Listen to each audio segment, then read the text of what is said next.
Los asesinos en serie han causado fascinación y temor a las personas desde que Jack el Destripador conmocionó Londres y atrajo la atención del gran público como si se tratase de un espectáculo. Lo que causa temor de estos criminales es que no se sabe quién será la siguiente víctima. Al no tener un motivo o un móvil, nadie está a salvo de estas personas, a menos que asesinen respetando ciertas características.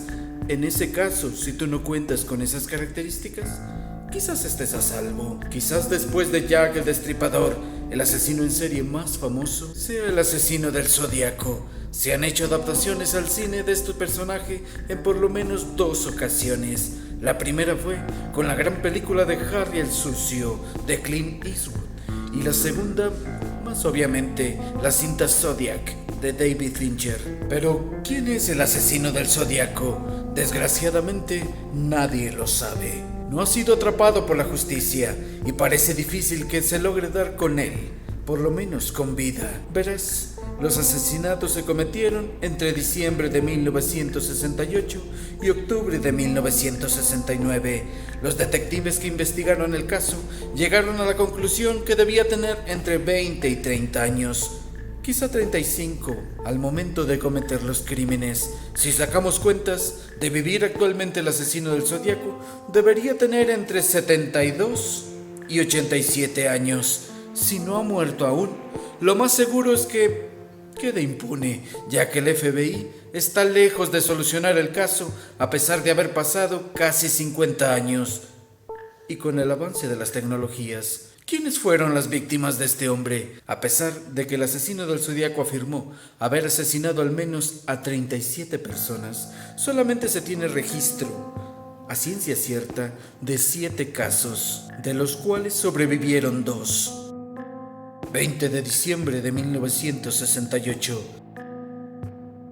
Betty Lou Jensen y David Faraday eran una pareja joven de enamorados que estaba en su primera cita formal en Venicia, California. Irían a un concierto navideño, pero decidieron parar un momento en un cruce a las 10 de la noche. El asesino del Zodíaco pasaba por ahí y se paró junto a ellos. Otra persona que iba pasando vio los 2 coches y le pareció escuchar un disparo, pero no estaba seguro porque tenía el radio encendido. David recibió un disparo en la cabeza y Betty 7 tiros en la espalda al intentar huir. Fueron sus primeras 2 víctimas. 4 de julio de 1969.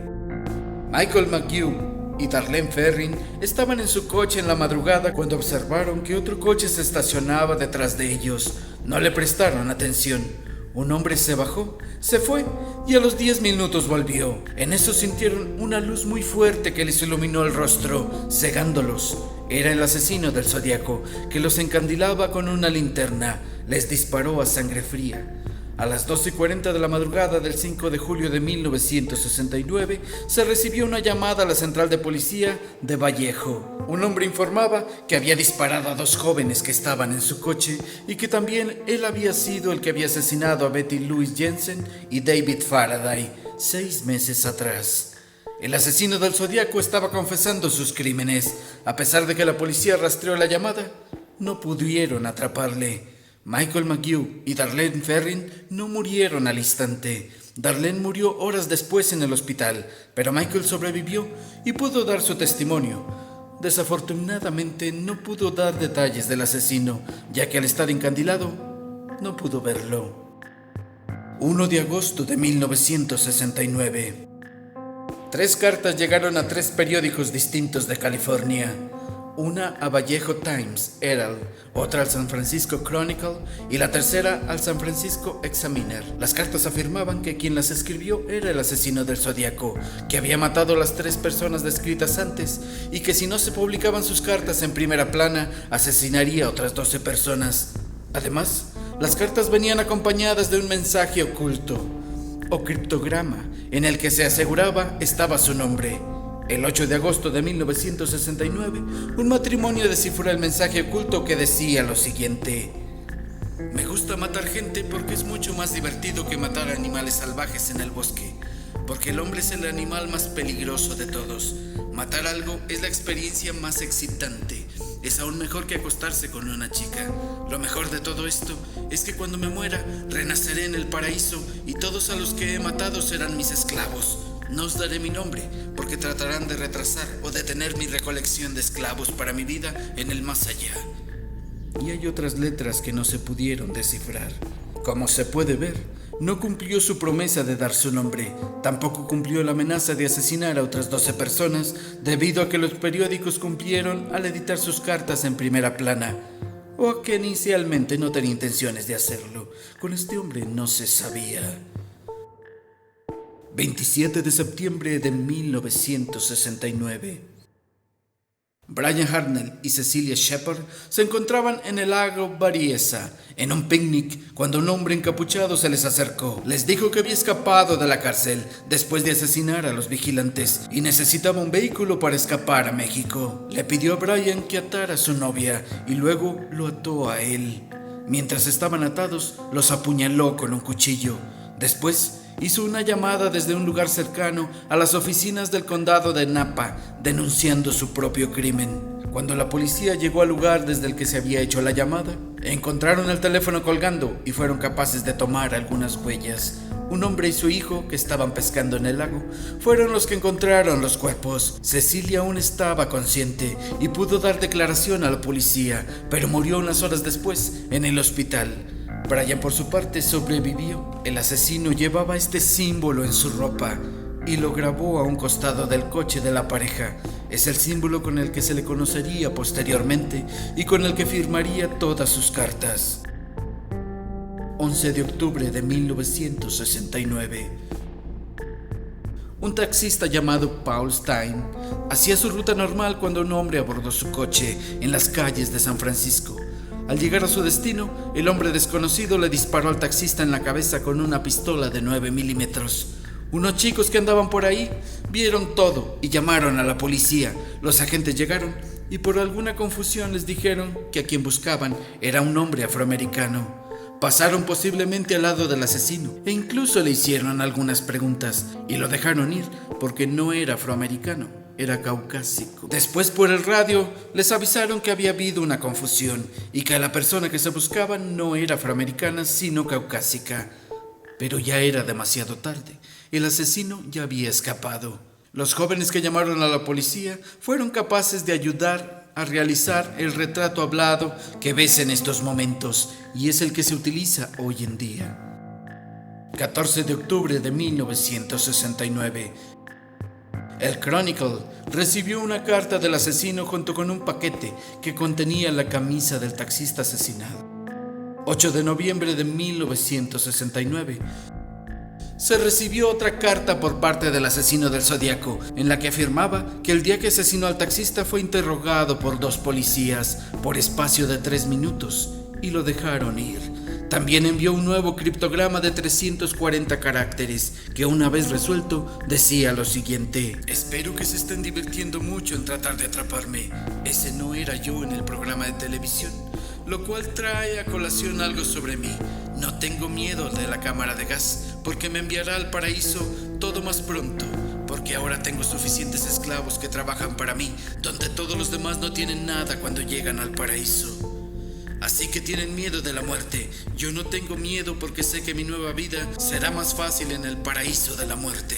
Este es el criptograma por el cual el asesino del Zodíaco ha vuelto a ser noticia en los últimos días, ya que este mensaje acaba de ser descifrado gracias a 3 personas: David Oranjak, Sam Blake y Jarl Van Eyck. El FBI anunció que este criptograma se resolvió el pasado 3 de diciembre de 2020. Hay otras posibles víctimas del asesino del Zodíaco que por una u otra razón no han sido del todo aceptadas como de su autoría. Caitlin Jones afirmó ser secuestrada junto a su bebé por el asesino luego de hacerla creer que la llanta de su coche estaba dañada y ofrecerse a llevarlas a su destino.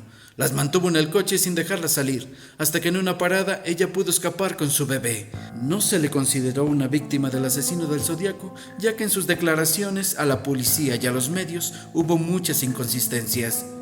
Parecía que estaba mintiendo. Donna Les desapareció el 26 de septiembre de 1970. Se recibió una carta en la que el asesino del Zodíaco afirmaba llevar 13 víctimas. Donna debería ser la número 14. Y ya que no se sabe qué pasó con ella y el asesino del Zodíaco no se adjudicó el crimen, se cree que no fue cometido por él. Se siguieron recibiendo cartas del asesino del Zodíaco hasta posiblemente el año 1990, aunque no todas están comprobadas. La mayoría de ellas con avisos irrelevantes o sin contenido escrito.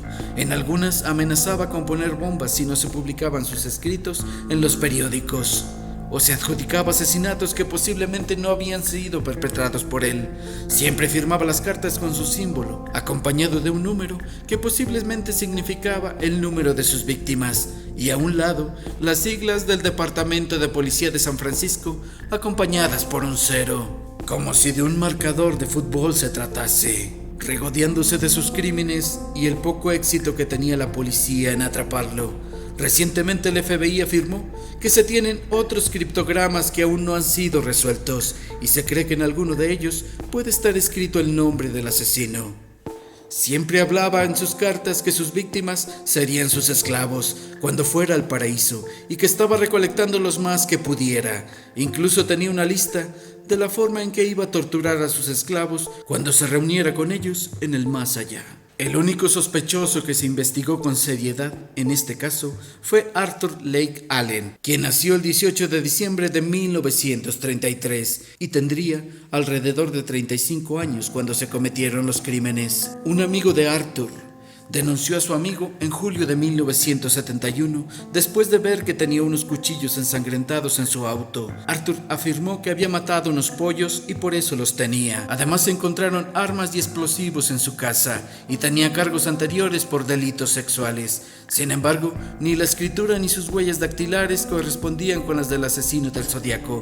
Más recientemente, con las pruebas de ADN, se determinó que no era el hombre que buscaban. Arthur Lake murió el 26 de agosto de 1992. El caso sigue abierto actualmente. Prueba de ello es que se haya resuelto uno de los criptogramas que faltaban.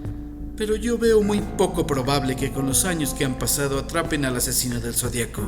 Quizás se descubra quién fue con el paso del tiempo y las pruebas acumuladas, pero dudo que lo atrapen con vida, como sucedió con Jack el Destripador. Este misterio nos va a acompañar sin resolverse toda nuestra existencia. No me queda más que pedirte que te suscribas a mi canal si aún no lo has hecho y actives la campanita. Si quieres que haga más videos como este, házmelo saber en los comentarios. Quizás haga un video de Jack el Destripador, ya que hablé tanto de él en este, o de otros casos de asesinato que no han sido resueltos. Dale like a este video si te ha gustado y no te olvides de comentar. Gracias.